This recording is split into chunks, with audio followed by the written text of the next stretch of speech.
Julie, salamat talaga ha. Hindi ko akalain na sasagutin mo ko ngayong gabi. Parang lahat ng takot kong baka mabasted ako. Biglang nawala kanina nung ngumiti ka. Tisoy naman, sobra ka naman kung magsalita.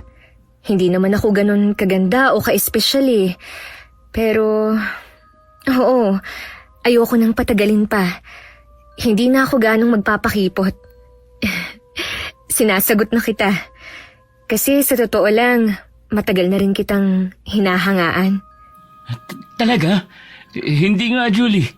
Kailan pa? Bakit di ko man lang napansin yon? Ang sungit mo lagi. Hirap mong lapitan. Swerte ko lang talaga, tropa ko si Abner. Oo nga, totoo.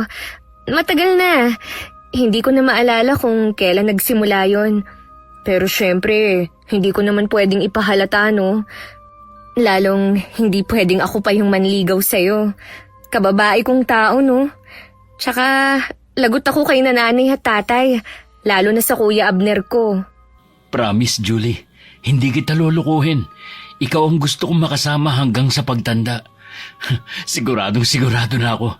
Alam mo, gusto ko na nga ipaalam kay Abner eh. Tropa ko siya, kaya alam kong matutuwa siya para sa atin. Nako, wag muna kaya. Baka magalit yun eh. Alam mo naman si Kuya, sobrang protective sa aming mga kapatid niyang babae. Akong bahala. Ayun siya oh. Halika, lapitan natin. Gusto kong siya ang unang makaalam ng tungkol sa relasyon natin. Ang aga mo ah. May lakad ba tayo ngayon? Mamayang gabi pa, Abner. May pupuntahan tayong sayawan. Ang totoo niyan, napadaan lang kasi ako dito sa may inyo tapos nakita ko si Julie na nagwawalis sa may likod bahay. Uy Julie, kaya pala namumula yung pisngi mo eh. Dahil nakita mo si paring Soiti. Kuya, kasi may gusto sana kaming sabihin. Sinagot na ako ng kapatid mo, pare. Kami na ni Julie. Sa wakas! Ano? Totoo ba yan? Julie, seryoso nga? Oo, Kuya. Sinagot ko na si Tisoy kanina. Abay ayos. Sa wakas. Matagal na kitang kinukulit, Tisoy, kung kailan mo baliligawan ng seryoso ang kapatid ko. Buti na lang at nawala na pagkatorpe mo. Pero tandaan mo, pare. Huwag na huwag mong sasaktan at lolokohin to si Julie. Siyempre naman. Hindi ko sasayangin ang pagmamahal at tiwala niya sa akin. Julie, masaya ako para sa'yo. Pero tandaan mo, mahal na mahal kita bilang kapatid. Ayoko nakikita kang umiiyak. Paring Abner, wala kang dapat ipag-alala. Iingatan ko si Julie. Kuya, salamat at naiintindihan mo. Natatakot nga ako kanina na baka pagalitan mo ako eh. Ano ka ba? Gusto ko lang maging masaya ka. Kung dito ka magiging masaya sa hambog kong kaibigan, susuportahan ko kayo. Tsaka nasa tamang edad ka na naman eh. Pero ipinaalam nyo na ba yan kina nanay at tatay? Hindi pa eh. Gusto ko kasi na ikaw ang unang makaalam, pare. Kuya naman, sobra ka kung mag-alala. Kaya nga pinili ko si Tisoy kasi alam kong mapagkakatiwalaan siya. Sus, ang sabihin mo, matagal mo na talaga siyang gusto. Totoo pala talaga yun, pre. Kanina lang inamin sa akin ni Julie yun eh. Alam mo rin pala ang tungkol dun. Siyempre naman. Kilalang kilala ko yung mga kapatid ko, no? Basta tandaan nyo, ang pagmamahalan, hindi lang puro kilig. Kailangan may respeto at tiwala kayo sa isa't isa. Julie, sige na. Puntahan nyo na si nanay sa kusina. Opo, Kuya. Tisoy, halika na. Teka, parang dinagaya yata bigla ang dibdib ko. Hindi mo ba kami sasamahan, paring Abner? Sige na, pasok na kayo. Kaya nyo na yan. Ang dami pa nitong sisibaking kong kahoy, oh. Kinakabahan talaga ako. Baka bigla akong habulin ng itak ng tatay nyo. Pero, kaya ko to. Ako pa ba? Tara na nga, mahal. Julie pala.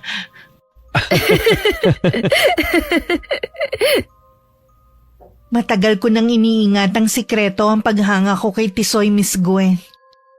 Ang medyo mahambog pero matikas na kaibigan ni Kuya Abner. Sa tuwing pumupunta siya sa bahay bilang bisita ni Kuya, tahimik lang ako nakaupo sa may balkonahe. Kunwari abala sa ibang bagay. Pero sa totoo lang, palihim ko siyang tinititigan. Ang tangkad niya, matipuno at kahit mayabang ang dating, may kakaibang hatak siya sa akin na hindi ko maipaliwanag. Minsan nga iniisip ko baka parang nakababatang kapatid lang ang tingin niya sa akin. Pero sa kabila nun, hindi ako nawalan ng pag-asa. Na balang araw mapapansin niya rin ako. Kaya nang dumating yung araw na nanligaw siya sa akin, hindi ko na kayang magpakipot pa. Ayoko may pagsisihan ako sa huli. Totoong may kayabangan si Tisoy. Pero sa likod ng mahambog niyang asta, ramdam kong may lambing at kakulitan din siyang itinatago. Kaya nang sa wakas sinagot ko na siya, pakiramdam ko nakalaya ako. Hindi ko na kailangan itago ang paghanga ko sa kanya. Pwede ko nang ipakita sa lahat kung gaano ako kasaya pagkasama ko siya. Kung gaano ko siya kamahal. Tisoy, totoo ba yung narinig ko sa mga tropa nyo? Naaalis ka raw dito sa atin? Oo, Julie. May trabaho nang naghihintay sa akin sa Laguna eh. Alam mo namang matagal ko nang gustong subukan ng swerte ko sa ibang lugar, di ba? Laguna? Ang layo nun ah. Paano naman ako? Paano tayo? Julie, huwag kang mag-alala. Gagawin ko to dahil gusto kong maging handa tayo para sa kinabukasan nating dalawa. Gusto kong may maipundar, may maipon, para sa kasal natin, balang araw. Kasal? Tisoy, seryoso ka ba? Oo naman. Yan ang pangarap ko, ang makasal tayo. Hindi ko lang masasabi sa ngayon kung kailan matutupad pero doon ako sa Laguna mag-iipon, sa papasukan ko kong bakery. Pero, paano kung magbago bigla ang isip mo? Ang dami kong naririnig na kwento sa iba na may mga lalaki raw na kapag napalayo sa girlfriend, nakakalimot na sa mga pangako at sumpaan. Nagbabago bigla, nanlalamig. Hindi ako ganun. Ako to, Julie, si Tisoy. Yung pinili mong sagutin sa lahat ng mga manliligaw mo. Kasi pala, matagal mo na akong gusto. Tisoy naman eh. Huwag mo na nga akong asarin dyan. Pero, ang lungkot isipin na hindi na kita makikita araw-araw. Wala nang bibisita dito sa amin ni Kuya. Wala na akong inspirasyon. Babalik naman ako dito eh, kaya huwag ka na malungkot. Susulatan kita palagi para maramdaman mo pa rin ang presensya ko kahit nasa malayo ako. Talaga? Aasahan ko yan, Tisoy, ha?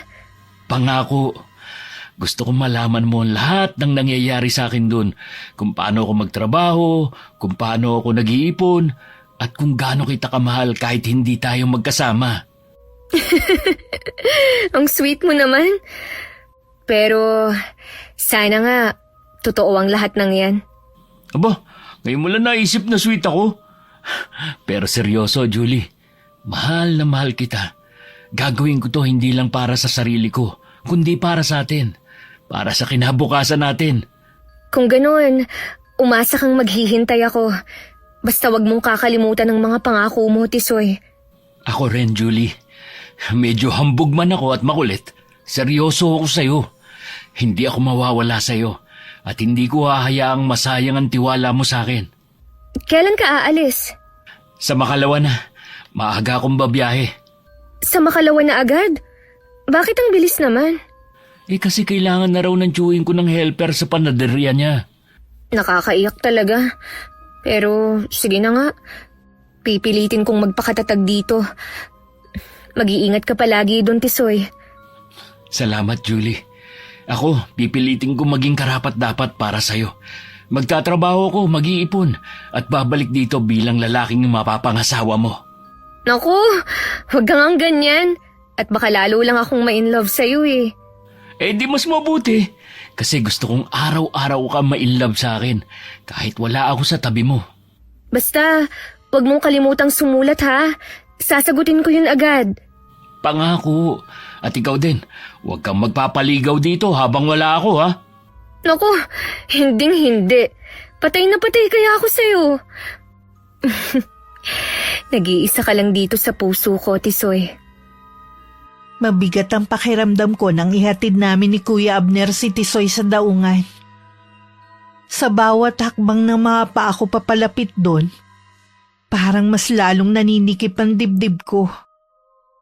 Gusto ko siyang pigilang umalis. Gusto kong sabihin na wag na siyang pumunta sa Laguna. Pero alam kong mali yun. Ang pangarap niya ay hindi lang pansarili kundi para rin sa pamilya niya at sa aming dalawa. Bago siya tuluyang sumakay sa maliit na bangka na maghahatid sa kanya sa mas malaking bangka, niyakap niya ako. Gumanti naman ako ng mas mahigpit na yakap. Doon hindi ko na napigilan ang pagbagsak ng mga luha ko. Hinayaan ko na lang siyang makita kung gaano ako nasasaktan. Dahil yun naman ang totoo. Kahit sobra ako nalungkot, kumapit ako sa pangako niyang hindi siya magbabago at susulat palagi. Oo nga pala Miss Gwen, mga year mid-90s po ito nangyari. Kaya hindi pa uso ang cellphone at social media. Habang papalayo ang bangka, tinanaw ko yun hanggang sa hindi ko na maaninag. Saka pa lang ako kumilos para umuwi na kasama si Kuya Abner. Julie! Julie, halika muna rito. May sasabihin ako sa'yo. Sandali lang, kuya!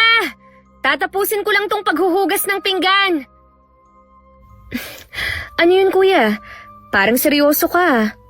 Seryoso nga. Ganito kasi, Julie. May nag-alok sa akin ng trabaho sa Laguna. Medyo malaki-laking sahod kumpara sa kinikita ko rito sa pag-aalaga ng mga hayop. Laguna?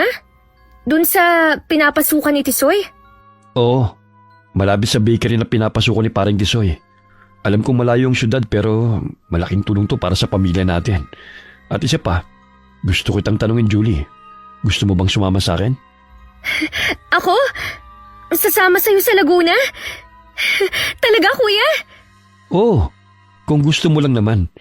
Kailangan din daw kasi ng tindera at gusto ng amo, dalaga pa. Kaya naisip kita kagad. Naku, kuya. Siyempre gusto ko, no? Nandun si Tisoy di ba?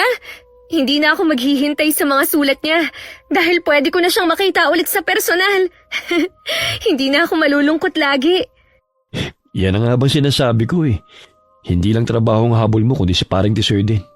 Siyempre, kuya. Mahal ko siya At masaya ako na makakasama ko siya ulit kahit paminsan-minsan lang. Naiintindihan ko naman. Pero Julie, huwag mong kakalimutan. Trabaho pa rin ang pangunahing dahilan kaya tayo pupunta ron, ha? Oo, Kuya Abner. Pangarap ko rin namang makatulong sa pamilya natin. Kung makakapagtrabaho ako doon kasama mo, dalawa na tayong magpapadala dito kina nanay, di ba? Tama. At isa pa, hindi naman habang buhay nandito ka lang. Mas mabuti nang masubukan mo rin makipagsapalaran sa ibang lugar. Salamat, Kuya. Hindi pa rin ako makapaniwala.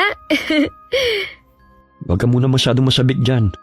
Mahirap din ang trabaho doon. Mahaba ang oras. At minsan mabigat ang mga gawain. Kaya ko yun, Kuya.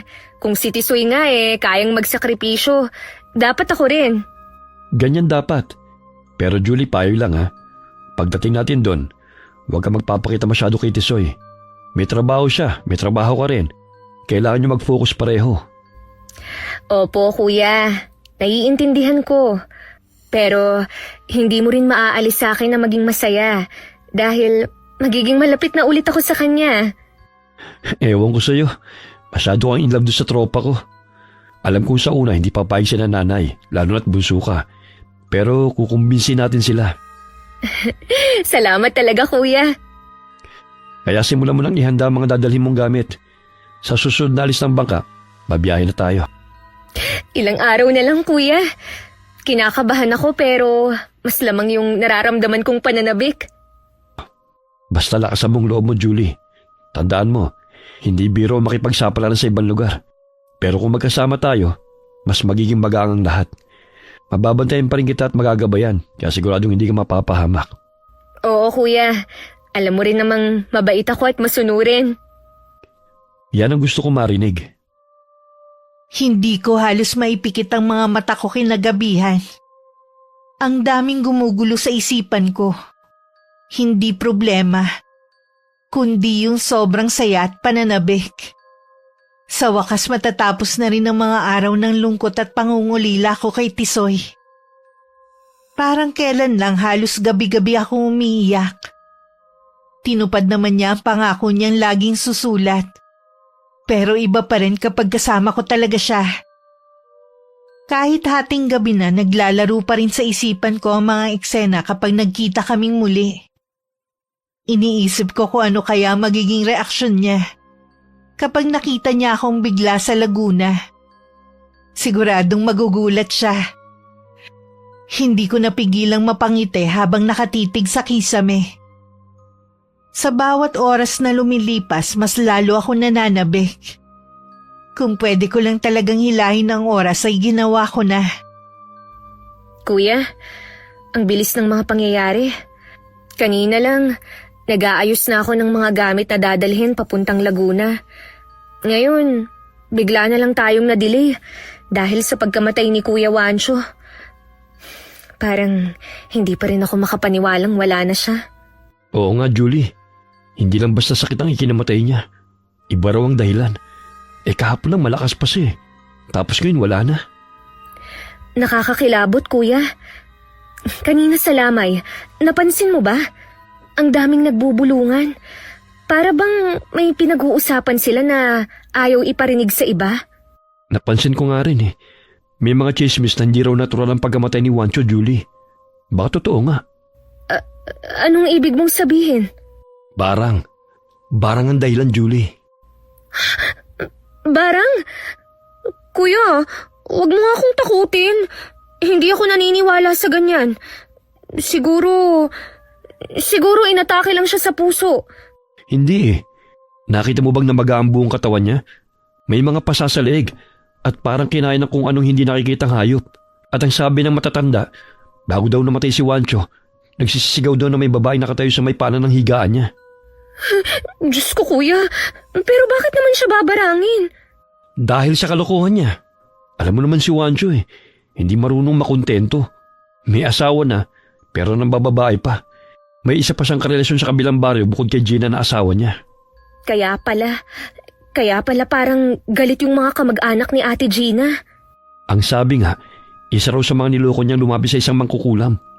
Kaya ayun, siningli siya ng karma at pinarusahan ng inagrabyado niya. Ay, ang lungkot, Kuya. Nakapanlulo mo at nakakatakot. Kung totoo ngang barang ang dahilan, paano kung may sumunod pa sa pamilya natin? At sino kaya yung mambabarang na gumawa nun kay Kuya Wancho? Hindi ko alam. Wala akong ideya kung sino. Kaya nga mula ngayon, kailangan natin mag-ingat. May mga taong pinipiling gumamit ng itim na mahika para makaganti sa mga nanakit sa kanila. Kuya, ibig sabihin ba, baka mapahamak din tayo? Huwag mong isipin yon. Ang mahalaga ngayon, masuportahan natin ang pamilya natin. Pero Julie, tandaan mo, minsan ang mga taong niloloko na mahina ang loob at may malambot na puso, may ibang humihingi ng hustisya para sa kanila. Kaya ba ganun ang nangyari kay Kuya Wancho? Oo, Julie. Sa huli, babalik at babalik sa atin ang lahat ng kasalanan ginawa natin sa kapwa. Kaya nga ikaw, mag-iingat ka. Ingatan mong sarili mo, lalo na ang pagkababae mo. Kuya, alam kong para sa akin din ang mga sinasabi mo. Pero naniniwala akong hindi ganun si Tisoy. Totoong mahal niya ako. At panghahawakan ko yun hanggang sa huli. Sana nga, Julie. Sana hindi mo maranasan ang sakit na dinanas ng asawa ni Wancho. Dahil ako ang unang maapektuhan pag nangyari yon. Hindi ko mapigilang manginig sa mga narinig ko mula kay Kuya Abner. Ang salitang barang ay paikot-ikot sa aking isipan. Para bang may malamig na hangin dumampi sa buong katawan ko at biglang nanigas ang mga tuhod ko. Nakakatakot isipin na ang kamatayan ni Kuya Wancho ay hindi dala ng karamdaman, kundi ng ganti at sumpa ng taong inagrabyado nito. Magdamag halos na hindi nawala ang kaba sa dibdib ko. Iniisip ko nun paano kung pati kami madamay. Napuno ng pangamba ang puso ko at halos hindi ako makapagsalita sa ikalawang gabi ng lamay. Julie, iha, totoo bang aalis kayo ni Abner bukas? Opo, Chang. Sasama po ako kay Kuya Abner sa Laguna para magtrabaho. Tsaka, nandun din po si Tisoy. Sa wakas, makikita ko na po siya ulit. Hay Julie, mula nung bata ka pa, ikaw na ang paborito kong pamangkin. Hindi dahil mas mahal kita kesa sa iba, kundi dahil ikaw ang pinakamalapit sa puso ko. Ngayon iiwan mo ko bigla. Mag-isa na lang ako muli sa bahay na to. Wala nang dadalaw sa akin araw-araw at magdadala ng ulam. Chang, hindi ko po kayo iiwan. Magtatrabaho lang po ako ron. Hindi ko rin kasi kayang tiisin ang lungkot na hindi nakikita si Tisoy ng matagal. Pero babalik din naman po ako. Kami ni Kuya Abner. Hayaan niyo po, padadalhan ko rin kayo. Hindi madali ang buhay sa malayong lugar, Julie. Ang mundo roon hindi tulad dito sa baryo. Maraming tukso. Maraming taong hindi mabuti ang hangarin. Naiintindihan ko po. Pero nandun naman po si Tisoy at Kuya Abner. Huwag mong kalimutan ang mga payo ko, Julie. Ang puso, madaling malinlang na matatamis na salita. Kapag minahal mo ang isang tao, ibibigay mo halos ang buong sarili mo.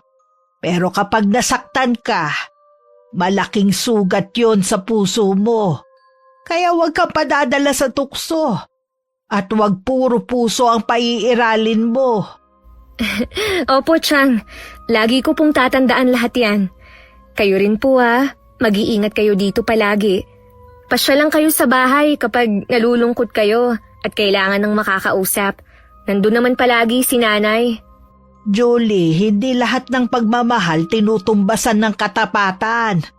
May mga lalaki marunong mangako pero kulang sa gawa. Tandaan mo, ang babae ang mas talo sa huli. Kapag naisuko na pati ang dangal sa lalaki.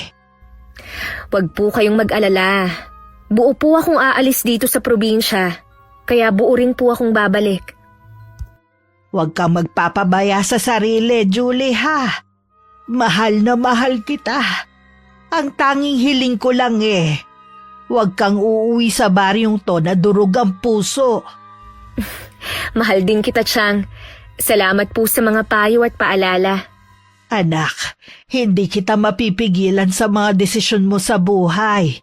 Pero sana sa bawat araw mo sa Laguna, maalala mong may isang matandang tiyahing ka rito na palaging nagdarasal para sa kaligtasan mo. Bukod pa sa mga magulang at kapatid mo. Opo, Chang. Pangako, mag-iingat po ako lagi doon. Nung gabing yun, bago ako pumasok sa kwarto ko para ayusin ulit ang mga gamit ko, napansin ko si Tita Minerva na nakatayo sa may bintana.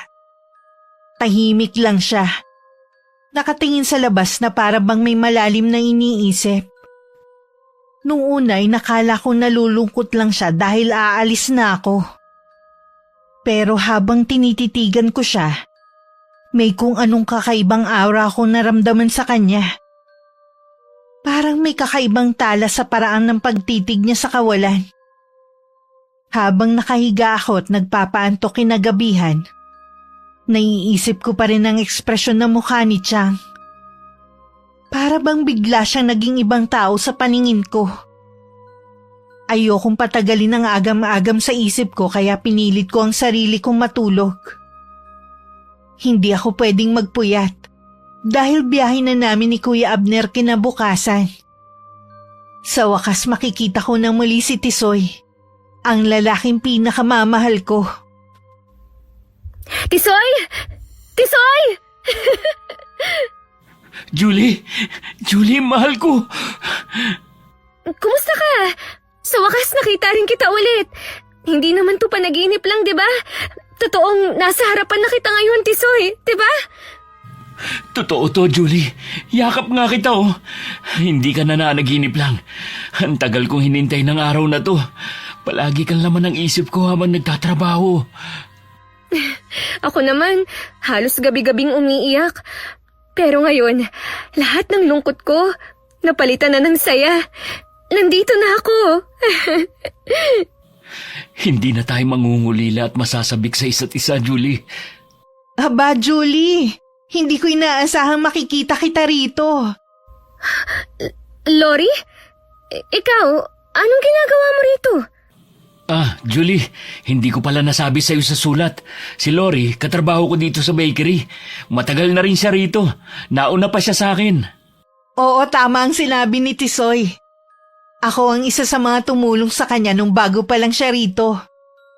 Kaya naman halos magkasama kami palagi. Sa trabaho, sa pamamalengke, tuwing day off at sabay din kami lagi kumain. Minsan pala tabi rin kami matulog. Ganun ba? Hindi ko inakalang ikaw pala ang tinutukoy niya minsan sa sulat. Akala ko, lalaki ang katrabaho mo, Tisoy. Hindi ko ba nabanggit sa sulat? Huwag ka na magtampo, mahal. Parang kapatid ko na yan si Lori eh. Siyempre, iba pa rin yung saya ko ngayong nandito ka na. Sobrang namiss kita. Aba, mukhang mas magiging masaya si Tisoy ngayon Pero Julie, handa ka na ba? Mahirap ang buhay dito. Hindi biro ang magtrabaho sa bakery. Alam ko, pero handa akong sumubok. Basta magkasama kami ni Tisoy, kakayanin ko ang lahat. Ganyan ang gusto ko sa'yo, mahal. Hindi ka sumusuko agad. Kaya mahal na mahal kita eh. Sana nga hindi ka agad sumuko. Kasi dito, Julie, hindi pwede ang mabagal. Yun bang mahinhin na kilos? At oo nga pala, hindi naman ikaw ang makakasama ni Tisoy. Ako, kayo ni Abner. Dun pa sa kabilang kanto ang panaderyang papasukan nyo. Salamat sa paalala, Lori. Pero siguro naman, masasanay din ako sa mga gawain dito kapag tumagal. Lahat naman ng bagay napag-aaralan. 'Di ba, mahal? Oo naman, mahal. Sige na. Huwag na kayong magbangayan. Pareho kayong importante sa akin. Si Lori bilang katrabaho at ikaw, Julie. Ikaw ang buhay ko. Tisoy, sa totoo lang, kinabahan ako nung makita ko si Lori dito. Kasi alam ko, noon pa, may gusto na siya sa'yo. Hoy Julie, naririnig kita Huwag ka nga mag-isip ng ganyan. Oo, nung mga bata pa tayo, hinahangaan ko si Tisoy. Sino ba naman ang hindi nagkakrush sa kanya, di ba? Pero dati pa yun. Iba na ngayon, trabaho ang inuuna ko, hindi ang pag-ibig na yan. Buti naman kung gano'n, Lori. Ayoko magkaroon ng tensyon sa pagitan niyo ni Julie dahil madalas na kayo magkikita dito. Pasensya ka na, Lori. Siguro, dala lang ng pagod at sobrang pagkasabi ko kay Tisoy kaya medyo nakapagsalita ako ng hindi maganda kanina. Pero sana nga talaga wala ka ng gusto sa kanya. Kasi alam mo namang ako na ang girlfriend niya. Naiintindihan ko. Alam ko namang mahal mo siya Nagmamahalan kayong dalawa. Huwag kang mag-alala sa akin, Julie. Pero ingatan mo siya, ha? Maraming tukso dito sa Laguna. Oo, alam ko. Yun nga ang isa sa mga dahilan kung bakit ako nandito Para makasama siya at para hindi siya matukso sa iba. Tama na nga yan. Huwag na tayo magsayang ng oras. Halika na, Julie. Ihahatid ko na kayo sa tutuluyan nyo ni Paring Abner. Bukas, papakilala ko naman kayo sa iba kong mga kasama dito sa trabaho. Sige, pasok na ako sa loob. Julie, welcome sa Laguna. At Tisoy, hihintayin kita ha. Sabay ulit tayong kakain ng hapunan. Naku, Lori. Hindi ko pa alam kung anong oras ako makakabalik. Basta kapag nagutom ka at wala pa ako, mauna ka nang kumain. Huwag mo na akong hintayin. Sige na nga. Pero hindi ako matutulog hanggat wala ka pa. Kaya huwag kang gaanong magpapagabi doon. Sige. Alis na kami Mag-iingat ka dyan, Lori. Mahal, sana nga totoo ang lahat ng sinabi niya. Huwag ka na mag-alala. Huwag mo sabihing nagseselos ka. Ikaw lang ang laman ng puso ko, Julie. Wala nang iba. Labis ang saya ko nang muli kong mayakap si Tisoy. Para bang lahat ng lungkot at pangungulila ko biglang naglaho nang makita ko siyang nakangiti at sabik din sa akin. Ang bawat yakap niya parang pangako na hindi na kami maghihiwalay kailanman. Pero lahat ng sayang nadarama ko naglaho nang makita ko si Lori. Hindi ko inasahang magkasama sila sa trabaho. At kung bakit inilihim ni Tisoy sa akin ng tungkol doon. Samantalang kilala ko naman si Lori dahil kaprobinsya rin namin. At noon pa man alam kong may lihim din siyang paghanga kay Tisoy. Pinilit kong maging magiliw at magalang sa pagkukumustahan namin. Pero hindi ko maiwasang mapansin ang kakaibang paraan ng pagtitinginan nila. May mga sandali na parang may sarili silang mundo. May mga palihim na sulyapan. At kakaiba ang mga kilos nilang dalawa. Kinabahan ako. Hindi ko alam kung ako lang ba nag-iisip ng ganun dahil sa sobrang pagmamahal at pananabik ko kay Tisoy. O may basihan talaga ang nadama kong pangamba at pagkabahala. Inayos ko ang sarili ko. Kinumbinsing baka dala lang ng pagod kaya kung ano-ano ang naiisip ko. Pero may kakaibang kirot sa dibdib ko na hindi ko maipaliwanag. Dahil hindi ako makatulog, nagpa siya akong ipaalam kay Kuya Abner ang bumabagabag sa akin nung mga oras na yun. Kuya, gising ka pa ba? Oh, Julie. Aba, gabing-gabi na. Bakit gising ka pa? Hindi ba maaga pa tayo bukas? Unang araw natin sa trabaho. Kuya, may gusto sana akong sabihin. Para mabigat yata yung bumabagabag sa'yo O sige, halika. Halika rito. Umupo ka sa tabi ko. Ano bang gumugulo sa isip ng bunso kong kapatid? Kuya, tungkol to kay Tisoy. O ano naman ang tungkol kay paring Tisoy? May problema ba kayo? Kanina, nung magkita kami ulit, sobrang saya ko. Pero nagulat ako kasi kasama pala niya si Lori sa trabaho. Ah, si Lori. Oo, nabanggit nga sa akin ni paring Tisoy sa sulat na madalas din sila magkasama sa mga gawain doon sa trabaho nila. O bakit? Anong problema ron? Kuya, ewan ko ba? Napansin ko kasi parang may kakaiba sa mga tinginan nila. Yung tipong parang hindi basta simpleng pagkakaibigan lang. Hay nako Julie, baka naman guni-guni mo lang yan. Siguro dahil matagal mong hindi nakasama si paring Tisoy. Pero natural lang na maging malapit siya sa mga taong kasama niya palagi. Lalo na pareho silang taga-probinsya ni Lori. Pero kuya, hindi ko alam kung ako lang ba eh. May pakiramdam kasi ako na parang may itinatago sila. Julie, makinig ka. Kilala ko si paring Tisoy. Matagal na kami magkaibigan. Bago ka pa niya niligawan. Alam kong medyo mayabang at palabiro siya minsan. Pero sigurado kong seryoso siya sa'yo. Sana nga kuya. Sana nga wala lang to. Pero kuya, kilala mo rin si Lori, di ba? Noon pa man, alam nating may gusto na siya kay Tisoy. Oo, alam ko rin yun. Pero Julie, hindi ibig sabihin na dahil may gusto si Lori kay paring Tisoy, may ginagawa na silang milagro. Gaya ng kutob mo. Nasa isip mo lang yan. Baka dala lang ng takot at sobrang pagmamahal mo sa kanya kaya ka nagdududa. Hindi ko naman gustong magduda, kuya. Ang gusto ko lang, mapanatiling buo ang tiwala ko sa kanya. Pero kapag nakikita ko silang magkasama, kumukulo ang dugo ko. Ewan ko ba? Nagseselos ka at normal naman yan. Pero Julie, naalala mo ba yung bili ni Tia Minerva bago tayo umalis? Na huwag puro puso ang pairalin. Ito na yung pagkakataon na kailangan mong gamitin ang isip mo. Kung bibigyan mo kagad ng mali sa mga bagay-bagay, ikaw rin na masasaktan. Tsaka di ba, napag-usapan na natin to, mas priority natin ang trabaho. Oo kuya, hindi ko naman nakakalimutan eh. Pero, paano kung tama ang kutob ko? Paano kung may nararamdaman na rin si Tisoy para kay Lori? Huwag mong pangunahan ng mga bagay na wala namang malinaw na basihan. Ang pinakamabuting gawin mo, kausapin mo siya. Diretsahin mo, prangkahin mo. Pero dapat kumuha muna ng tiyempo. Sabihin mo kung anong nararamdaman mo. Kasi kung puro hinala ka lang, baka masira pa ang relasyon nyo. dahil sa hindi pagkakaunawaan. Pero natatakot akong baka magalit siya.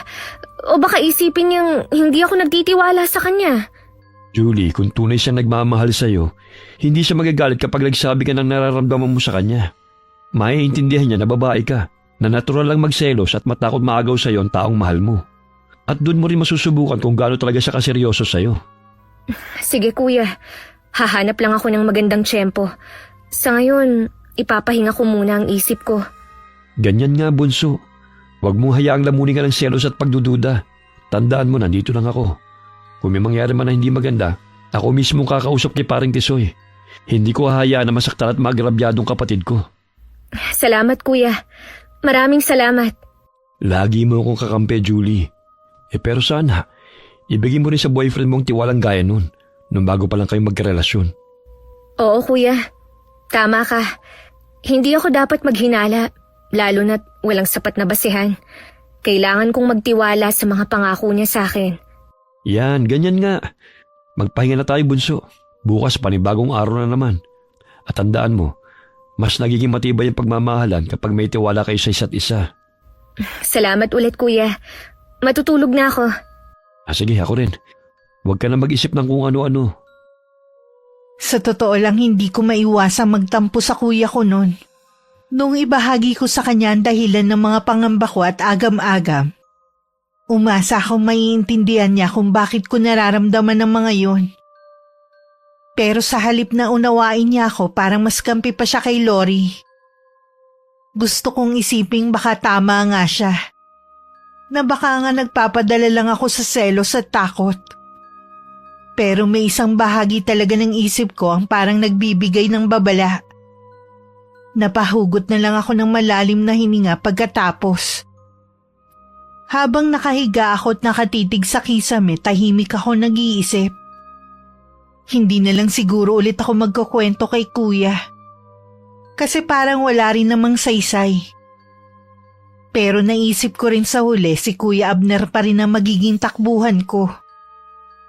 At kahit may konting tampo ako sa kanya nung mga oras na yun, alam kong hindi ko rin naman siya matitiis.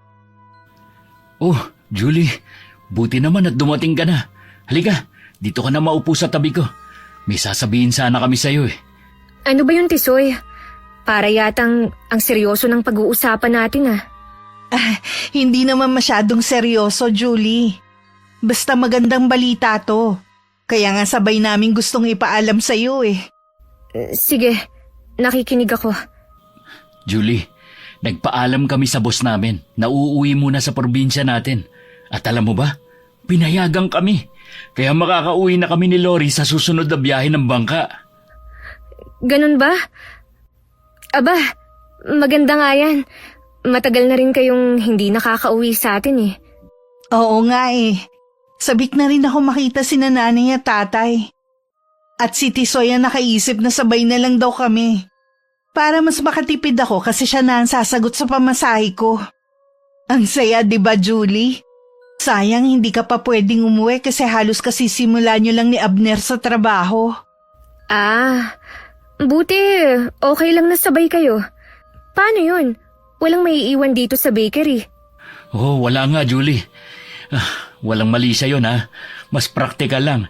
Kasi imbis na mag-isa akong bumiyahe, di mas mabuti nang may kasama, di ba? Para naman hindi ako malungkot at mainip sa bangka. Buti sana kung pwede ka na rin magbakasyon. Okay lang. Oo nga naman. Mas praktikal. Tsaka mukhang mahirap na kayong paghiwalayin nitong si Lori. Oo nga eh. Napansin mo rin pala yun? Huwag kang mag-alala, Julie. Ako nang bahala kay Tisoy. Pagdating sa probinsya, papasyalan namin yung magagandang lugar dun sa atin na hindi ko pa napupuntahan. Hihiram daw siya ng motorsiklo sa pinsan niya para mailibot niya ako. Talaga? Ang galing naman. Siguradong magiging masaya ang bakasyon nyo ni Tisoy. Julie, ayos ka lang ba? Parang namumutla ka. Baka hindi ka pa kumakain o nagpupuyat ka sa gabi. Ayos lang ako, Tisoy. Siguro pagod lang sa trabaho. Tsaka, di ba, dapat akong matuwa? Sa wakas, makakauwi ka na rin. At may kasama pa. Oo naman. At syempre, ikaw agad ang una kong gusto makita pagdating sa atin. Pero sinorpresa mo ako eh. Ako yung sinundan mo dito sa Laguna. Ay nako, Julie. Siguradong pag-uwi namin, ikaw ang hahanapin ni Tisoy. Yun ang lagi niyang binibida sa akin noon. Kaso nandito ka na. Sayang no? Kung kailan halos kararating mo lang eh. Nataon naman na bakasyon namin ni Tisoy. Okay lang. Ganun talaga ang buhay minsan. Huwag kang mag-isip ng kung ano-ano, Julie. Alam mong ikaw lang ang mahal ko. Yung sabay namin pag-uwi ni Lori, pagiging praktikal lang talaga. At isa pa, matagal na rin kaming hindi nakakasama ng mga pamilya namin. Bakit ka nagpapaliwanag? Wala naman akong sinabi ah. Oo nga naman, Tisoy, ikaw talaga. Malaki ang tiwala sa atin ni Julie, lalo na sa'yo. Tingin ko kaya siya ganyan dahil naninibago sa trabaho. Sabi ko naman sa'yo, Julie, mahirap. Kaya ko, Lori. Kailangan ko lang siguro ng mas mahabang pahinga. Julie, mahal, hindi pa ako maalis pero miss na agad kita. Ikaw talaga. Huwag mo na akong bulahin dyan. O paano? Ingat na lang kayo ni Lori sa biyahe. Oo nga. Tisoy, halika na sa kwarto. Ayusin na natin ang mga dadalhin nating gamit at mga pasalubong. Julie, salamat sa pagbisita ha. Huwag mo nang alalahanin si Tisoy. Ako nang bahala sa kanya. Oo, salamat din. Ingat kayo sa biyahe ha. Huwag kang mag-alala, mahal. Pagbalik ko, mas madalas na tayo magkakasama. Ikaw naman ang ipapasyal ko sa magagandang lugar dito sa Laguna. Sige, Tisoy. Saka na lang natin pag-usapan yan. Pagbalik mo rito. Hindi ko na maitago pa sa sarili ko nung mga oras na yun na matagal na pala akong nagsiselos kay Lori. Noon pa man sa probinsya pa lang namin. At lalo lang tumindi ang pangamba ko dahil sa nalaman kong sabay silang uuwi. Kitang-kita ang kasiyahan sa mukha nilang dalawa. Para tuloy akong binuhusan ng malamig na tubig. Sa paraan ng pagtitig ni Lori kay Tisoy at ang mga simpleng pasaring niya sa akin, nakumpirma kong karibal ko pa rin siya sa puso ng boyfriend ko. Ang masakit pa, mukhang alam naman ni Tisoy ang tungkol doon pero imbis na iwasan si Lori, parang binibigyan niya pa to ng pag-asa. Julie, nandito na ako. Ang tagal nating hindi nagkita. Tisoy, bumalik ka rin pala agad. Akala ko matatagalan ka pa rin sa atin eh. Malungkot pala doon kapag wala ka, mahal. Miss na miss kita kaya bumiyahin na ako kahapon pabalik dito sa Laguna. Si Lori, kasama mo ba? Hindi, nagpaiwan siya eh. May dinaramdam. Teka, bakit ba siya yung pinag-uusapan natin? Halika, may pupuntahan tayo. Saan naman? Teka, magpapaalam muna ako sa kuya ko. Basta sorpresa to. At naipagpaalam na kita kay parang Abner. Gusto kita masolo ngayong gabi, Julie. Sorpresa? Oo, mamaya malalaman mo rin. Hindi nga nagtagal narating na rin namin ang lugar na sinasabi niyang sorpresa niya para sa akin. Tisoy, anong lugar to? Motel, Julie. Dinala kita rito kasi gusto kong patunayan mo sa akin na mahal mo talaga ako. Matagal na rin naman tayo kaya siguro naman pwede na nating gawin yun. Ano bang sinasabi mo? Hindi pa ba sapat yung mga ipinakita at ipinaramdam ko sa'yo? Hindi natin pwedeng gawin yun hanggat hindi pa tayo kasal. Hindi totoo yan. Maraming magkarelasyon ang gumagawa na hindi pa sila kasal. Mahal kita, Julie. At kung mahal mo rin ako, patunayan mo ngayong gabi. Hindi na tayo bata. Kung talagang seryoso ka sa akin, gusto kong maramdaman ngayon. Kung hindi, baka ibaling ko na lang kay Lori ang pagmamahal ko. Tisoy, akala ko maghihintay ka. Akala ko rin, pero noon yun. Nagbabago ang tao, Julie. Kahit naman ikaw, may mga nagbago rin sa'yo. Kaya nga gusto kong makasiguro na ako pa rin. Na ako lang ang mahal mo. Nakaipon na ako kahit paano. Pakakasalan naman kita eh. Pananagutan ko tong gagawin natin. Magpapakasal tayo? Totoo ba yan? Baka mamaya, pagkatapos nito, Basta mo na lang akong iwan. Ano ka ba? Akala ko ba may tiwala ka sa akin? Totoo nga, Julie. Pinaghirapan ko yung pinag-ipunan ko sa loob ng ilang buwang pagtatrabaho. Iniisip ko ang kinabukasan natin, siyempre. Ikaw ba, hindi? Tisoy, hindi naman sa ganun. Alam mong ikaw lang ang mahal ko. Pero bakit? Kailangan ko ba talagang patunayan ang pagmamahal ko sa'yo sa ganitong paraan? Kasi takot akong mawala ka. Takot akong maagaw ka ng iba. Lalo na ngayong habang tumatagal ka dito sa Laguna. Lalo kang gumaganda. Hindi ba sapat ang pagsiselos ko para patunayan na ikaw lang ang mahal ko? Hindi ba sapat yung sakit na nararamdaman ko kapag nakikita kong malapit ka sa iba? Gaya ni Lori? Julie, kaya nga gusto kong tapusin ang lahat ng pagdududa nating dalawa. Kapag pinatunayan mo sa akin ngayon kung gaano mo ako kamahal, wala na makapaghihiwalay pa sa atin. Pero, paano kung pagsisihan ko pagkatapos? Alam naman natin pareho na mali ito, Tisoy. Hindi mo pagsisisihan ang gagawin natin, Julie. Iingatan kita. Pagkatapos nito, pakakasalan kita. Ikaw ang magiging asawa ko at wala nang iba. Tisoy, Shh, mahal. Huwag kang matakot. Akong bahala. Wala na nga akong nagawa, kundi isuko ang pinakaiingatan dangal kay Tisoy nung gabing yun. Pero hindi ko akalaing ganun kabilis magbabago ang lahat. Aaminin kong napuno ng takot at pangamba ang puso ko. Pero mahal ko siya at ipinaramdam niya rin sa akin na mahal niya ako. Masayang masaya ako nun. Pakiramdam ko nanalo ako sa laban kay Lori. Punong-puno ng pag-asa ang puso ko. Na pagkatapos na nangyari sa amin ni Tisoy, pakakasalan niya ako. Saan ka galing? Ha? Uwi pa ba ito ng matinong babae? kasama ko si Tisoy, kuya. Sa kanya din nila, ha? Sabi niya, ipinagpaalam niya ako sa'yo. Sagutin mo yung tanong ko. Saan kanya din nila kagabi? Saan kayo natulog? Sa motel. Ang hayop na yan. Inisahan niya lang tayo, Julie. Lalo ka na. Si Tisoy ikakasal na kay Lori. Nakita ko mismo ang singsing sa daliri niya. At narinig ko ang usapan sa bakery na pinapasukan nila kanina. Hindi na nakabalik si Lori dahil buntis siya. Pinagtaksi lang ka ni Tisoy. Niloko. At ngayon, kinuha pa pati yung tanging natitira sa'yo. Ang dangal mo. Hindi yun totoo, kuya. Imposible. Sila ni Lori? Ako ang mahal ni Tisoy, kuya. Nangako siya sa akin. Konting ipon na lang at pakakasalan na niya ako. Julie, gising! Ilang beses na kitang pinaalalahanan na huwag mong ibuhos lahat ang atensyon mo sa kanya kundi sa trabaho. Na huwag puro puso ang pairalin mo. Hindi. Hindi totoo yan.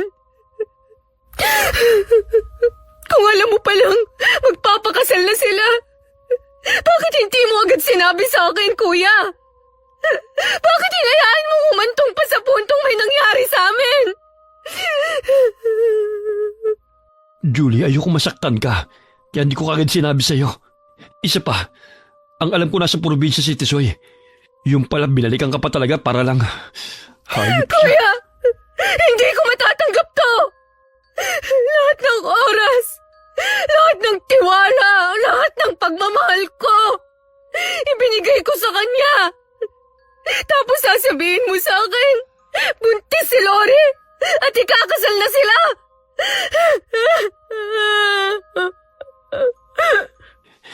Julie, masakit man, pero kailangan mong harapin ang katotohanan.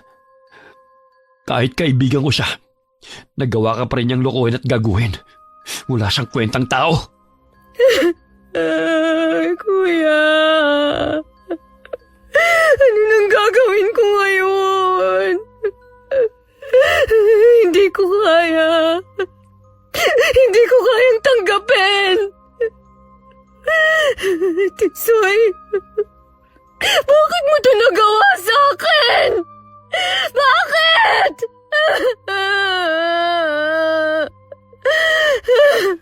Makakabangon ka rin ulit, Julie. Nandito lang si Kuya. Hindi kita pababayaan. Masama ang loob ko habang nag-iimpake ng mga gamit kinagabihan. Hindi ko matanggap na sinampal ako ni Kuya Abner. At higit sa lahat, hindi ko matanggap ang mga sinabi niya tungkol kay Tisoy. Parang gumuho bigla lahat ng mga pangarap ko. Kaya kahit anong pigil niya sa akin, nagdesisyon ako umuwi na lang muna sa probinsya. Gusto kong alamin ang katotohanan. Gusto kong makita mismo ng dalawa kong mata kung totoo nga nakatakda ng ikasal si Tisoy kay Lori.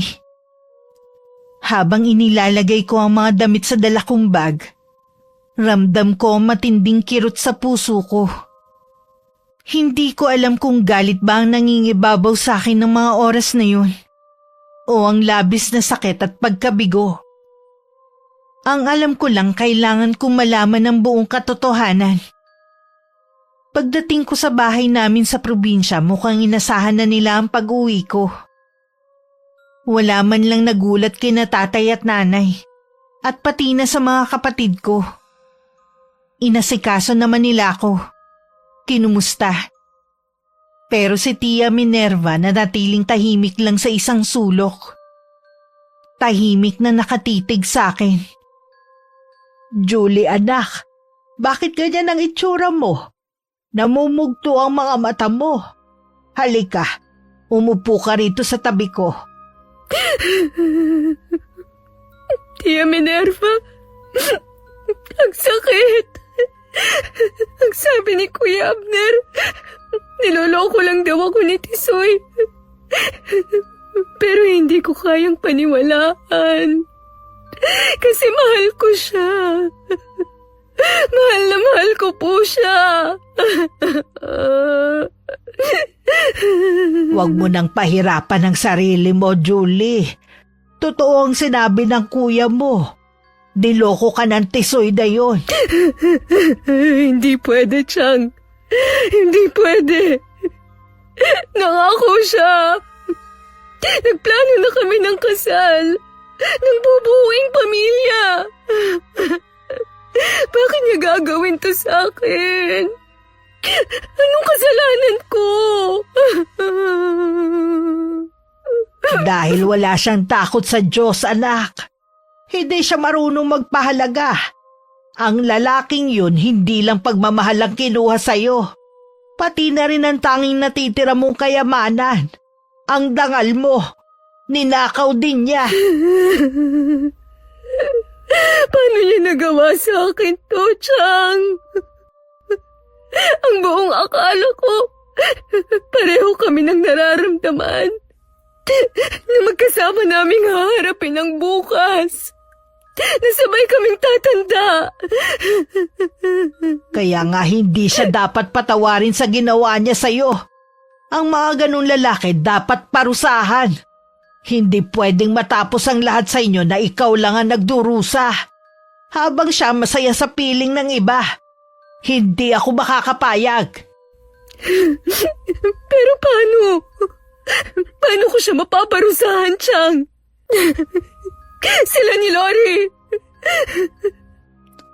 Hindi ka nag-iisa sa laban na to, Julie. Nandito ako. May mga paraan na hindi kayang ipaliwanag sa mga simpleng salita. Matitikman nila ang puot ko. Kaya huwag ka nang umiyak, anak.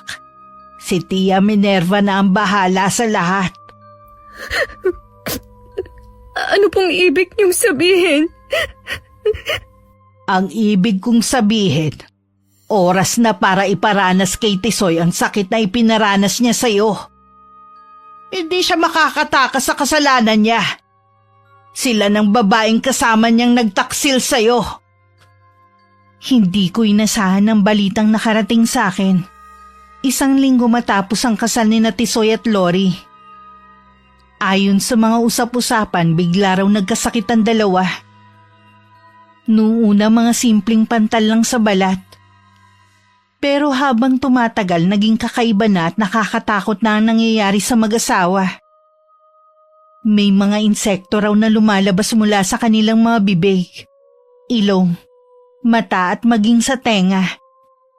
Ang dating mga ngiti at kayabangan nila napalitan ng takot at panaghoy. Ang sabi pa ng mga tao, hindi raw normal ang sakit nilang yun. Madilim nung gabing yun. Parang ayaw magpakita o sumilip man lang ng buwan. Nasa loob ng kwarto nila sina Lori at Tisoy. Pawisan, nanginginig, at halos kapwa hindi makatulog. Sa bawat oras na lumilipas, nararamdaman nilang mas tumitindi ang kakaibang hapde at kati ng mga pantal sa kanilang mga balat. Nahihirapan din huminga ang mag-asawa. At sa bawat pagbuka ng mga bibig nila, may lumalabas din ng mga insekto.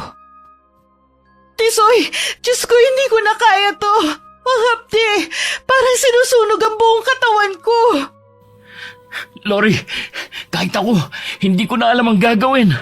Akala ko simpleng sakit lang to nung una eh. Pero tingnan mo, oh, Diyos ko, may gumagapang pa sa loob ng tiyan ko.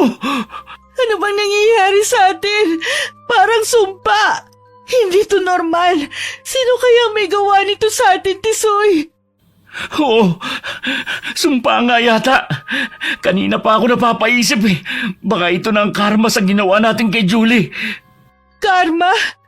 Julie? Oo, Lori. Hindi ba? Nagtaksil ako sa kanya dahil tinukso mo ako. Huwag mo sabihing isusumbat mo na naman sa akin yan. Baka nakakalimutan mo, Tisoy, na ginusto mo rin ang mga nangyari. Hindi kita pinilit. Lori, baka kailangan natin personal na humingi ng tawad sa kanya. Hindi ko naman sinadya yun, Tisoy.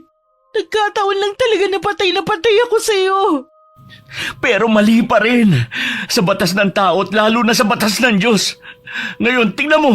Hindi lang tayo inuusig ng konsensya, kundi pinahihirapan din ang sakit na hindi natin maipaliwanag. Para bang bawat sigaw ni Julie noon, bawat luhang tumulo sa mga mata niya, lahat bumabalik sa atin ngayon, Tisoy. Mas masakit, mas malupit. Karma, Lori. Karma ang tawag dito. Baka may kilala ka pa na ibang albularyo na makakatulong sa atin. Wala na, Lori. At kung sakaling meron man, hindi rin nila tayo mapapagaling. Kasi hindi lang basta pagkakamali ang ginawa natin. Dinurog natin ang puso ng taong tapat na nagmamahal sa akin. Mukhang totoo nga yung kumalat na balita noon sa kung sino ang bumarang kay Wancho. Ang solterang tiyahin ni Julie, ang gumabay sa kanya mula pagkabata, maliban kay paring Abner. Si Tia Minerva. Minerva? Yung tiyahin niya? Oo, Lori. Narinig ko noon pa, usap-usapan na may kakaibang abilidad ang matandang yun. Marunong daw gumamit ng itim na mahika. Kaya ngayon, alam ko na kung sino nagpaparusa sa atin. Kung siya nga wala tayong laban, Tisoy. Tsaka bakit niya babarangin si Wancho na pamangkin niya? Baka hindi niya alam nung una. Hindi litrato ang ginamit. Baka damit o mahalagang bagay na pag-aari ni Wancho. Tama ka. Wala nga tayong laban sa kanya. Pero baka may ibang paraan pa. Hindi ko alam kung meron pa, Tisoy. Ang sakit. Ang hapdi ng balat ko. Para bang nilalaman ako ng sarili kong laman. Lori, Diyos ko, patawarin mo kami. Patawarin? Diyos! Oo nga pala. Bakit ngayon lang natin siya naalala? Julie, kung naririnig mo man kami, kahit saan ka naroon ngayon, patawad. Patawarin mo kami ni Lori. Patawad. Naalala mo ba, Tisoy? Nung gabi na iniwan mo siya para sa akin. Nakita ko sa alaala ko yung mga mata niya. Puno ng puot pero mas lamang yung sakit. Hindi ko makalimutan yun. Ako rin, Lori. Araw-araw bumabalik sa isip ko yun. Akala ko noon, kaya kong talikuran siya ng ganun-ganun lang. Pero ngayon, para bang bawat halik ko sa'yo, may kapalit na latay sa balat ko. Siguro nga hindi kasalanan ng magmahal. Pero mali na pinilit kitang mapasa akin, Tisoy. Pero huli na ang lahat. Ang sumpa ni Tia Minerva. Hindi ko alam kung mababawi pa niya. Kung ito na ang ikamamatay natin, huwag ka sana magalit sa akin. Huwag mong sabihin yan, Lori. Lalaban tayo. At hindi ako galit sa'yo. Maghahanap tayo ng paraan. Baka kung kay Tia Minerva mismo tayo humingi ng tawad, gumaan ang loob niya at itigil ang paggamit sa atin ng itim na mahika. Pero patatawarin kaya niya tayo? Galit na galit kaya siya dahil sa ginawa natin sa paborito niyang pamangkin. Hindi ko alam. Pero wala namang masama kung susubukan natin. Pero bago yun, dapat muna tayong humingi ng tawad kay Julie. Julie, kung naririnig mo to, patawarin mo ko. Hindi ko sinasadya. Nabulag lang ako ng sobrang pag-ibig ko kay Tisoy. Ganito pala ang karma. Ipaparanas talaga sa'yo kung anong ipinaranas mo sa taong inagrabyado mo. Oo, Lori. At kung minsan, 3 o 5 beses na mas masahol pa ang kapalit. Baka yun nga lang din ang magpapalaya sa atin. Hindi kamot. Hindi rin dasal na tulong ng isang albularyo. Kundi ang kapatawaran ni Julie. Sana nga, Lori. Sana mapatawad niya tayo. Nang marinig ko ang tungkol sa nangyari kina Tisoy at Lori, hindi ko napigilan ang panginginig ng katawan ko. Sa kabila ng lahat ng sakit na idinulot nila sa akin, hindi ko kayang baliwalain lang ang lahat. Sa puso ko nag-aalala kung baka may kinalaman ako. O di kaya ang taong labis na nasaktan dahil sa nangyari sa akin. Si Tia Minerva. Agad ko siyang pinuntahan sa bahay niya. Pagdating ko ron, tinitigan niya lang ako. Malamlam ang mga mata niya na para bang inaasahan na niya na pupunta ako ron. At doon ako nakaramdam ng kakaibang takot. Chang, sabihin niyo sa akin, totoo ba lahat ng narinig ko? Totoo bang hindi ordinaryo ang sakit na dinaranas ngayon ni Tisoy at Lori? Julie, anak, hindi ko na itatago pa sa'yo. Oo, hindi yun basta sakit kundi isang sumpa. At ako may kagagawan ng lahat ng yun. Chang! Wala akong pinagsisisihan. Dapat lang yun sa mga katulad nilang taksil at manloloko. Ako ang nagbigay ng sumpa sa kanila. Kailangan nila magdusa dahil sinaktan nila ang paborito kong pamangkin. Hindi ako papayag na basta na lang nila yurakan ng pagkatao mo at pagtawanan ka. Pero Chang, dapat po ba talagang umabot sa ganito? Hindi ba't ang paghihiganti hindi magdudulot ng katahimikan? Anak, alam ko ang bigat ng sugat na iniwan ng pagtataksil. Gaya mo, minsan din ako nagmahal ng buong puso. Siya ang una't huli kong nobyo. Pero niloko niya ako. Iniwan para sa ibang babae. Doon ko naranasan ang pinakamasakit na dagok sa buhay ko. Na hindi pala ako sapat at lahat ng pagmamahal na ibinigay ko. Tia Minerva! Dahil sa pangyayaring yun, Julie, hindi na ako muling umibig. Hindi na rin ako nag-asawa. At sa mga taon ng pamumuhay kong mag-isa, natuto kong gumamit ng itim na mahika. Hindi para maging makapangyarihan o yumaman, kundi para ipagtanggol ang sarili ko laban sa mga nanakit sa akin noon. At syempre para rin sa pamilya ko kung kinakailangan. Pero Chang, kahit ganun, mali pa rin ang ginawa niyo. Isinanla niyo ang kaluluwa niyo sa dyablo. Hindi po ba pwede na ako na lang ang magdusa at huwag niyo na silang galawin? Sabi niyo nga po, makakabangon din ako. Hindi, Julie. Hindi ako papayag. Hindi ko hahayaan na manalo ang kasamaan nila habang ikaw naiwang sugatan. Dapat nilang malasap ang kaparehong sakit o higit pa. Hindi ko po alam pero natatakot ako. Natatakot ako sa ginagawa niyo, Chang. Kahit may bahagi ng puso ko na nauunawaan kung saan galing ang nararamdaman yung galit. Hindi kita tinatakot, anak. May paraan para makontra ang sumpa pero kailangan sila mismo ang makatuklas.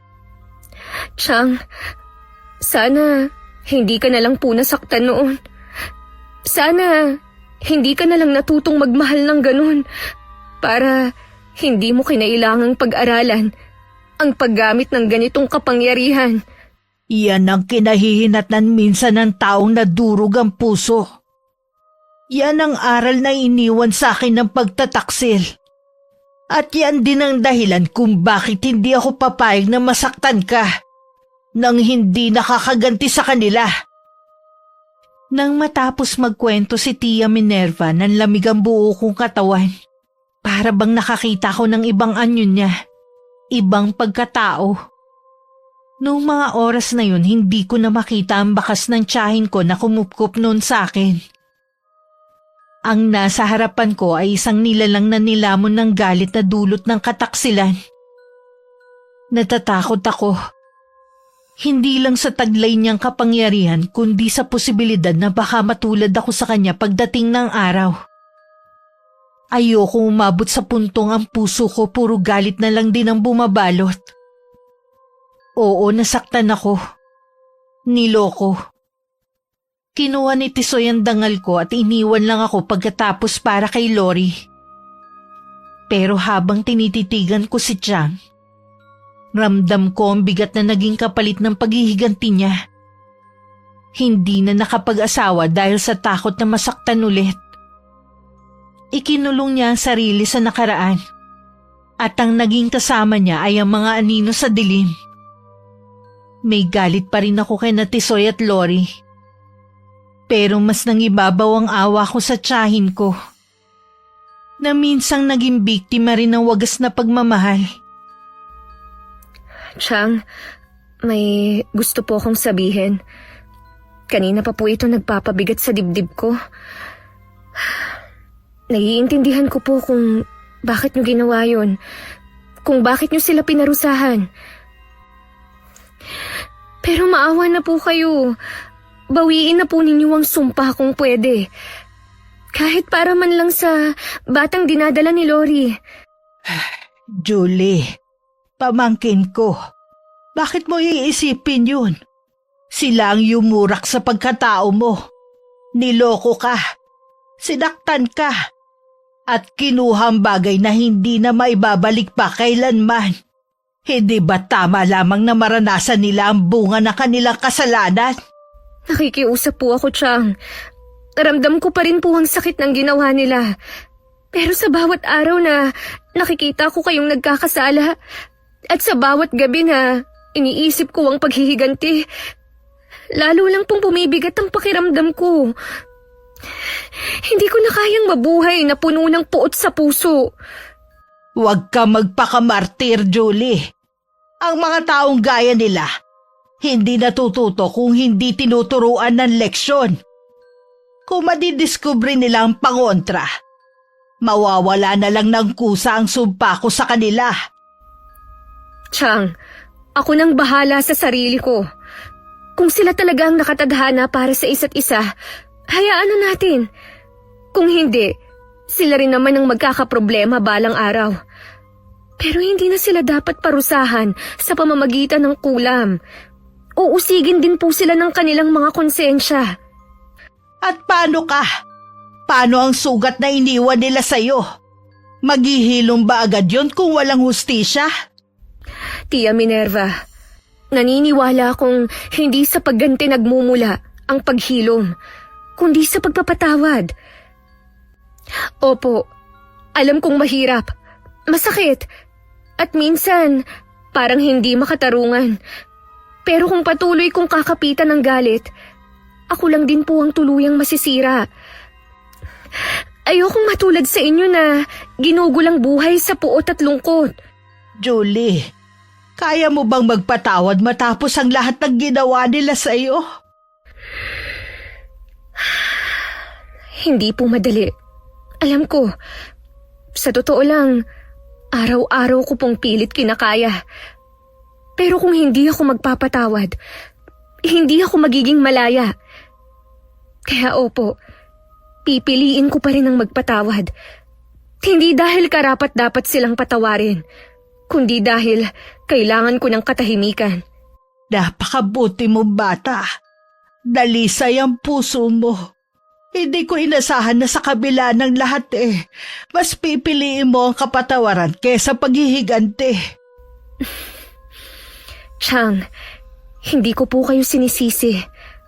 Alam kong lahat ng ginawa niyo dahil sa pagmamahal niyo sa akin. Pero ngayon po, hayaan niyo akong piliin ang sarili kong paraan para maghilom ang mga sugat ng nakaraan. At ang isang susi doon ay kapatawaran. Matagal na akong bilanggo ng galit ko. At ikaw lang ang nakapagsabi sa akin ng mga salitang hindi ko inaasahan na maririnig ko pa.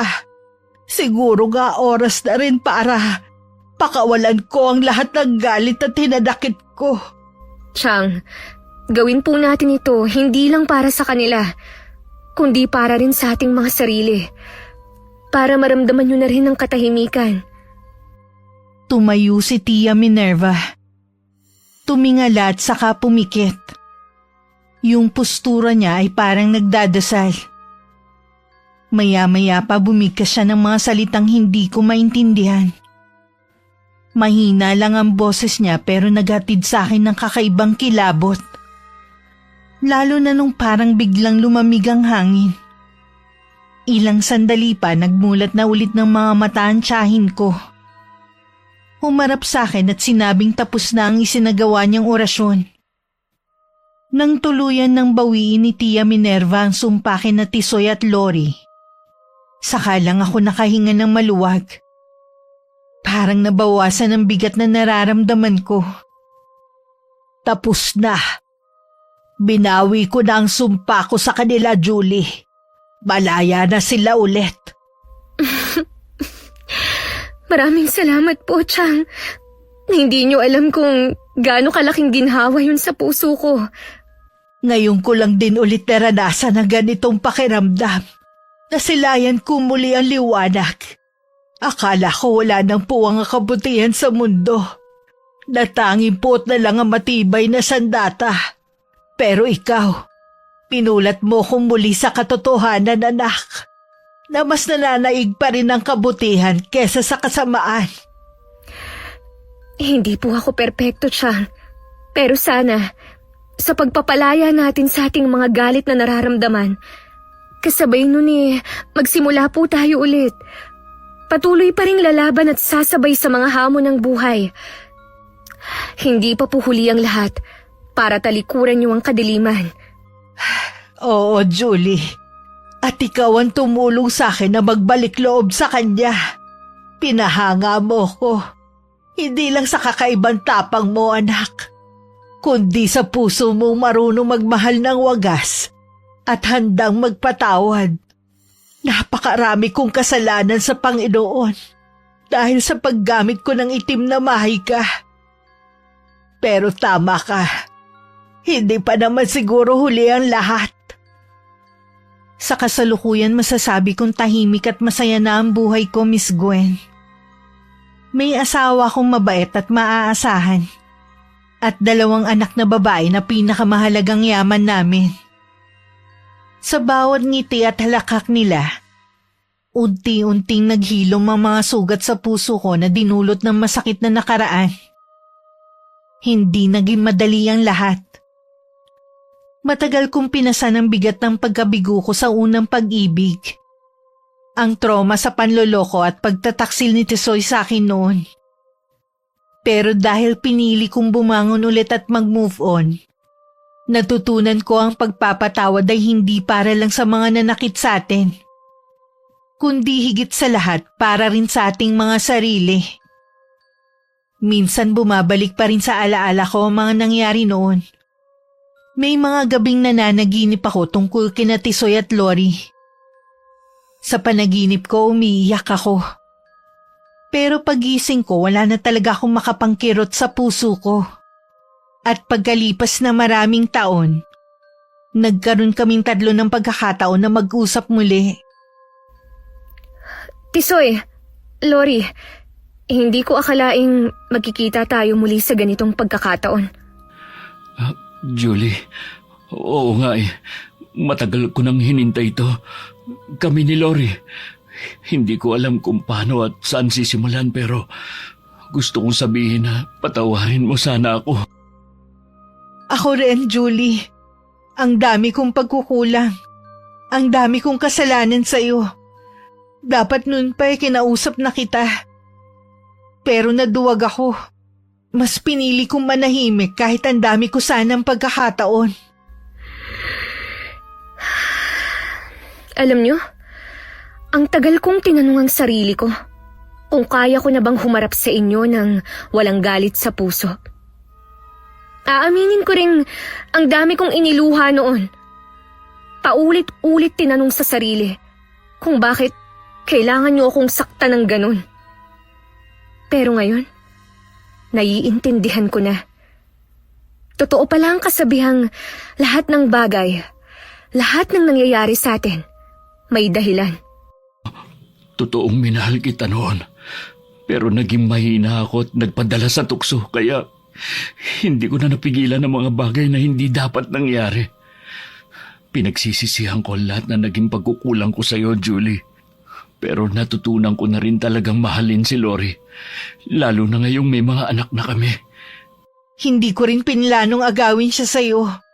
Pero nung nagkasama kami sa Laguna, umiral ang pagiging makasarili ko.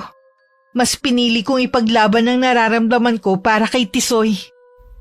Huwag na nating isipin pa yon dahil nakalipas na. Nangyari na ang mga nangyari. Siguro naman, hindi lang ako yung natuto, kundi pati kayong dalawa. Julie, kung kaya ko lang ibalik ang panahon, uunahin kong protektahan ang feelings mo kaysa sa pagmamahal ko kay Tisoy. Pero huli na, ang tanging maibibigay ko na lang sa'yo ngayon ang taus-puso kong paghingi ng tawad. Alam niyo ba kung ano ang pinakamahirap? Ang magpatawad sa sarili. Kasi pakiramdam ko noon, ako ang may naging pagkukulang. Na baka masyado akong nagpadala sa galit.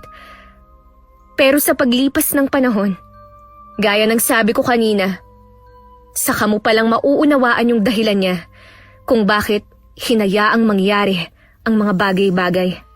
Julie, ibig bang sabihin, napatawad mo na talaga ako? Kami? Oo, Tisoy. Matagal na. At humihingi rin ako ng tawad sa nagawa ng Tia Minerva. Ako yung kumumbinsi sa kanya para itigil na ang pagpaparusa sa inyong dalawa. Salamat, Julie. Hindi mo alam kung gaano kalaking bagay nito para sa aming mag-asawa. Hindi ko inasahang mapapatawad mo pa kami, sa totoo lang. Julie, talagang napakabuti mong tao. Maraming salamat. Hindi na natin mababalik ang nakaraan. Pero pwede tayong maging magkakaibigan ulit. Wala nang galit. Wala nang sama ng loob. May sarili na akong pamilya at masaya ako. At mukhang natupad din naman yung isang hiling ko. Na sana maging masaya rin at maayos kayong mag-asawa. Salamat talaga, Julie. Hindi ko ito malilimutan. Huwag niyo na lang ulitin sa iba ang pagkakamaling ginawa niyo sa akin. Doon niyo mas mapapatunayan na nagsisisi nga kayo at natuto sa mga nangyari sa nakaraan. Pagkatapos namin mag-usap at magpatawaran, sobrang gumaan ang pakiramdam ko. Para akong nakalaya sa kulungang ako mismo ang gumawa. Noon nakala ko talaga hindi ko kakayanin na alisin ang galit sa puso ko. Pero kaya ko naman pala. Wala na ang mga agam-agam ko at pangamba. Mas napagtanto kong hindi na kailangan balik-balikan ang nakaraan. Sa wakas tunay na tahimik na kaming tatlo. Aaminin ko nung una na kinabahan ako. At may konting pag-aalinlangan nung harapin ko sila. Pero nung magsimula na silang humingi ng tawad, mas napatunayan kong matagal ko na rin talagang pinakawalan ng galit sa puso ko. Nagkapatawaran kami at kahit hindi na maibabalik ang dati, sapat na ang paghilom ng mga sugat sa aming mga puso at ang pagiging masaya para sa isa't isa. Si Tia Minerva naman unti-unti na rin nagbagong buhay. Wala na ang dating apoy ng puot sa mga mata niya.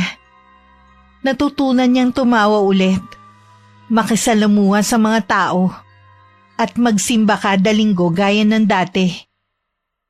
Isa siya sa mga patunay na ang galit, gano'n man kalalim, kayang pawiin ng pag-ibig at pagtanggap.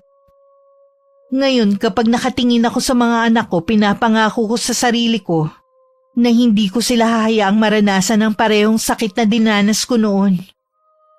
Tuturuan ko silang magmahal ng totoo.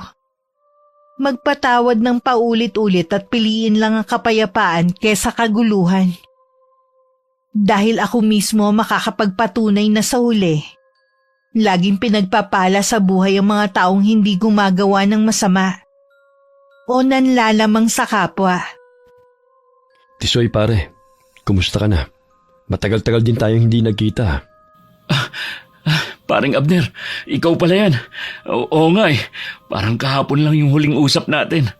Ilang taon na rin pala ang lumipas. Alam ko, marami kang pinagdaanan noon. Lalo nung pagkatapos ng kasal niyo ni Lori. Pero yung totoo, kumusta na kayo ngayon?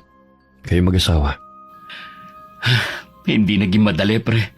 Akala namin pagkatapos ng lahat, makakatakas kami sa naging pagkakamali namin ni Lori.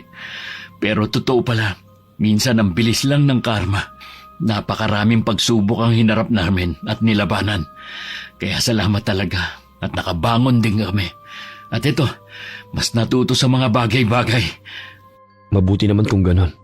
Alam mo Tisoy, aminado akong ang hirap tanggapin ang lahat ng ginawa mo kay Julie. Bilang kuya niya, nasaktan talaga ako ng gusto. At naggalit talaga ako sa iyo noon. Naiintindihan ko, Abner. At walang araw na lumipas na hindi ko pinagsisihan ang lahat. Mahal ko na si Lori pero hindi ko talaga dapat sinaktan at niloko noon si Julie. Hindi ko dapat sinayang yung tiwala niya. At higit sa lahat, hindi ko dapat sinira yung tiwala mo sa akin. Matagal din ako nagtanim ng sama ng loob sa iyo pare.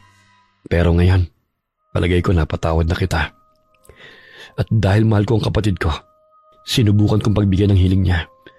Nakausapin kita kapag may pagkakataon. Seryoso ka, paring Abner? Kasi natanggap na namin ni Lori ang kapatawaran at blessing ni Julie. Oo, hindi ko sinasabing mawawala kagad yung lahat ng galit ko sa iyo. Pero gusto kong bigyan ng isa pang pagkakataon yung pagkakaibigan natin. Isa pa, matagal nang nangyari yon. At mukhang nagbago ka na naman talaga. Dapat lang pare, lalo na may mga anak kang babae. Namiss ko yung tawanan natin dati at mga kalukuhan. Yung tipong kahit simpleng inuman lang tuwing day off natin tapos labasan ng mga problema. Pasensya na talaga kung sinira akong tiwala niyo magkapatid. Ang bigat pala sa buhay pag alam mong may mga inagrabyado kang tao. Totoo yun. Kaya dapat talaga laging maging mabuting tao tayo. Pero ang mahalaga, natuto ka naman sa nangyari. Ang tanong, natuto ka ba talaga? Oo naman. Ang daming leksyon na may tuturo ko rin sa mga anak ko. Isa na yung huwag mong paasahin ang tao kung alam mong hindi mo kayang panindigan. Pangalawa, yung respeto at tiwala. Dapat iniingatan at hindi sinisira. Tama ka. At alam mo, mas lalo kong humanga kay Julie. Kasi kahit anong sakit pa yung mga tiniis niya, mas pinili pa rin niya magpatawad. Hindi lahat ng tao nagagawa yung ganon. Oo nga eh. Nung kinausap niya kami ni Lori, akala ko susumbatan niya ako at sasampalin. Hindi naman ako iiwas eh. Tatanggapin ko lahat ng galit niya sa akin. Pero nung sinabi niyang pinapatawad niya na kami, napaiyak talaga ako pare. Napakabait ni Julie hanggang ngayon. At dahil doon, gusto kong gayahin yung ginawa niya. Kaya ito ako ngayon. Hindi na galit sa'yo. Pwede na ulit tayong mag-inuman. Sabihin mo lang kung saan at kung kailan ka pwede. Salamat talaga pare. Hindi ko alam kung nararapat ba sa akin ang lahat na to pero salamat. Lahat naman ng tao nagkakamali. At lahat din tayo, dapat bigyan din ng pangalawang pagkakataon. Kung hanggang ngayon nakukonsensya ka pa rin sa nagawa niyo kay Julie, panahon na para palayain mong sarili mo paring Tisoy. Oo, paring Abner. O paano? Anong plano niyo ni Lori ngayon? Kailan kayo babalik sa probinsya? Simple lang naman yung gusto namin mag-asawa eh. Tahimik na buhay. Gusto rin namin magtayo ng maliit na negosyo doon, gaya mo. para sa kinabukasan ng mga bata. Maganda yan. Basta tandaan mo, huwag mo nang ulitin kay Lori yung naging pagkakamali mo noon kay Julie. Huwag mong sirain ang tiwala at pagmamahal ng asawa mo. Kasi baka wala ka ng balikan. At baka di ka na ulit makatanggap ng pagpapatawad. Hindi na talaga. Pangako ko rin yun sa sarili ko. Natuto na ako. At ayokong mawala ulit ang lahat sa akin. Mahal ko si Lori at ang mga anak namin. Masaya akong marinig sa iyo yan. Basta nandito lang ako. Pag kailangan mo ng kausap at nasa probinsya ka, tawagan mo lang ako. Oo, pre. Pero dahil nandito ako ngayon sa Laguna, kailangan natin tumagay kahit sambote lang. Ang tagal ko na rin hindi nakakatikim ng alak eh. Nako, yun lang ba? Sige, mamayang gabi. Balik ka dito. Magpapaluto ko kay misis ng pulutan natin. Isama mo na rin si Lori. Susubukan ko ring imbitahan si Juliet ang bayaw ko. Talaga? Sige, para kumpleto tayo. Mas masaya. Masayang masaya si Tisoy ng mga oras na yun at ganun din si Kuya Abner. Talagang ang tunay na pagkakaibigan minsan sinusubok ng panahon at mga problema. Pero nananatiling matibay pa rin. Dahil mabait naman ang asawa ko at alam niya rin ang tungkol sa buhay at nakaraan ko, pumayag siya na makipag-inuman kina Tisoy at Kuya Abner. Kaming tatlo naman ni Lori at hipag ko may sariling mundo. Nagkwentuhan kami habang nagluluto ng mga pagkain pinagsaluhan namin nung gabing yun. Kuya Abner! Aba, ang ganda na ng bakery mo ah. Ang dami mong paninda. Pati short orders, meron na rin. Sosyal ah. Julie, buti naman dumalaw ko ulit dito. Oo, medyo kumikita na rin kasi yung bagong pakulo namin ni Mrs. Nagdagdag na kami ng paninda, hindi lang tinapay. May coffee corner na rin. Mas uso, mas swak sa mga estudyante at ibang mamimili. Grabe, parang ang bilis ng pag-asenso nyo. Dati, simpleng panaderya lang. Tapos ngayon, may ibang pagpipilian pa. Nakaka-proud ka talaga, kuya. Salamat, bunso.